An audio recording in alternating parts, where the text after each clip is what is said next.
एवढं सगळं डेकोरेशन आम्ही कशासाठी करतोय हे तर तुम्हाला माहीतच आहे, पण ह्याचा शेवट पूर्ण कसा आहे ना ते नक्की बघा।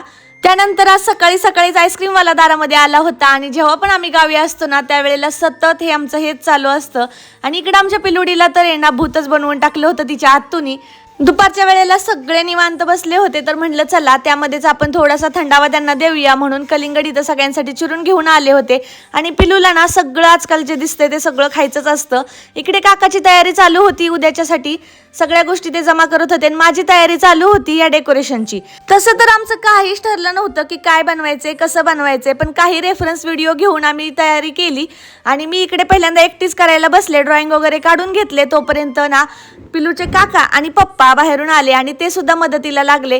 नाहीतर मी हे सगळं येणार रात्रभर करत बसले असते तरी मला उरकलं नसतं, कारण आता सकाळीच आमचं बारसं होतं आणि त्यासाठी मला आत्ताच हे सगळं करून ठेवायचं होतं। त्यानंतर आता आमचं डेकोरेशन कसं झालंय ना कॉमेंटमध्ये नक्की सांगा। Okay bye.